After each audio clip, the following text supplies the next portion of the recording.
Welcome to Week 12 of the NFL. It's Don LaGreca and Greg Buttle, and we start early. Thanksgiving. You're sitting down, 20-pound turkey, from what I understand. Insiders are telling me. 20-pounder. Insiders, that's right, brother. We're stuffing, the whole works. Inside's the key because it'll be inside this belly at what, about 6:30, 7? Are you an early eater? Does this look like it was a belly, the way you said that? I'm not so sure. No. 4 o'clock. What else We did eat you at 4 call o'clock. No comment. All right, Thanksgiving. Giants in Denver to take on the Broncos. We'll start locally. Broncos have lost 4 straight. Giants come out of the bye with a win. I can't call it impressive, not when you have a 14-point lead with 6 minutes to go and you let it slip away. So what state are the Giants in? And no Bradshaw didn't make the trip. Well, you see, that's where you and I disagree. See, I like the Giants win. Why? They scored 34 points, Don. They had to do it in overtime. They scored 34 points. Denver, how many points has Denver scored in their last 4 games? 37. They haven't scored 37 in 4 games. Come on, they've been outscored 80 points. It ain't happening again. I love the Giants. First win in Mile High Stadium. Now the Packers are going to travel to Detroit to take on the Lions. Now say what you want about the Lions, but maybe the best game of Week 11 was their victory over the Cleveland Browns. Now Stafford's going to be out, separated shoulder, did throw the touchdown pass to win the game, but it's going to be Dante Culpepper. Packers in a romp? Oh, man, I got it so tough. It's so tough now. Calvin Johnson's not even going to play, and if he does, he's not even going to be real healthy. So if you take a look at the Detroit Lions, the vaunted defense of the Detroit Lions, who allowed Cleveland, the worst offensive team in the NFL, to score 37, ain't happening. I love to see Detroit make it a game. I don't think it's happening. Now what about the Raiders going to Dallas to take on the Cowboys? Aha!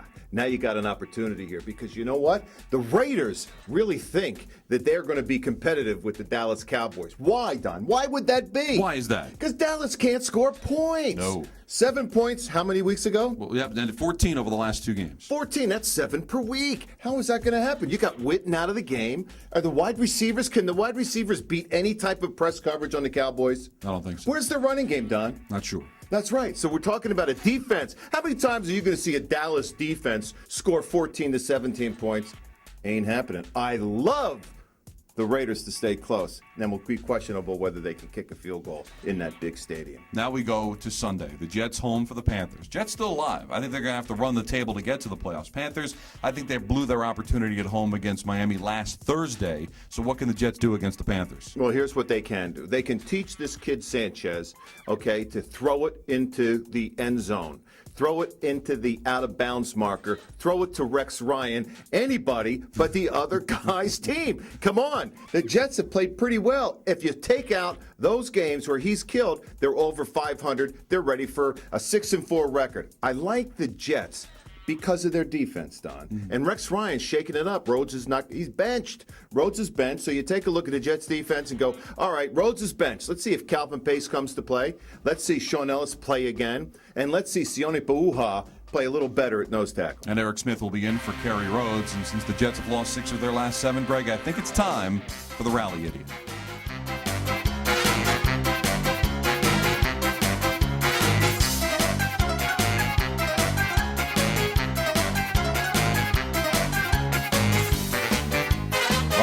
This game. He is an idiot, yeah. Though, you know? Well, you knew that just by looking at it. But now this game, I think is going to be terrific. Colts on the road against the Houston Texans. You cannot lose 2 worse games than the Texans have lost over the last 3 weeks. They had the bye, but before the bye, missed field goal, an opportunity to go to overtime in Indianapolis, and then a missed field goal to go to overtime just this past week. So what can they do against the Indianapolis Colts? I like them. I do too. Here's this one thing. They've lost 4 games they never should have lost. Man, that makes them 9-1. Isn't that unbelievable? Yeah. And the Colts have won 4 games they shouldn't have won. They should be 6-4. But you know what? It's the other way around because the Colts have this something, whatever they call that stuff, elan, panache. They're able to do it because they got this guy by the name of Peyton Manning. But I don't think they go 11-0, Don. I thought last week they had a shot at getting slapped around.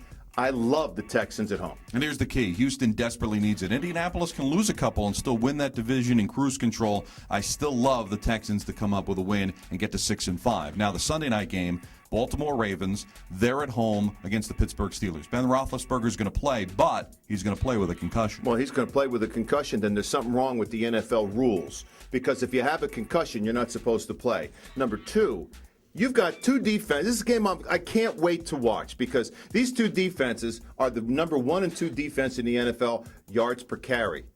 No one's running against these guys, but you can throw it on the Ravens. The Ravens have been giving up big plays in the secondary. Mm-hmm. All Pittsburgh does is come out and chuck the rock. I mean, I just don't see this happening to be a low-scoring game, despite the fact they have pretty good defenses. I think this one is 28-27, and I think the Ravens can take them. Now, the great Monday night game, Saints at home versus the Patriots. Can the Saints stay undefeated? And my question is, do they need to be undefeated?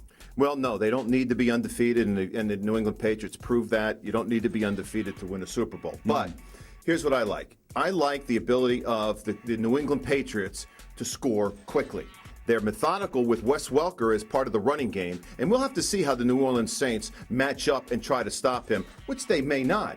But will the New England Patriots be able to have big plays over the top of the New Orleans Saints defense, which has been making big plays, which has made them undefeated? Now, I hope you like domes for the postseason in the NFC, because you know Arizona is going to win the West. Ron, Arizona. Saints and the Vikings are going to the playoffs, so a lot of domes in the NFC in the cold weather. There's no cold weather anymore. It's 75 degrees and balmy. That's the way it's going to be. How about this one, NFC Championship game? New Orleans Saints in their dome, Minnesota Vikings visiting. How do you like that? Well, let's wait. We've got a long way to go before then. We'll catch up with you next week when it'll be Week 13. Enjoy your Thanksgiving, everybody. Oh, that's real sweet. You know what I'm saying? He's going to get his ass.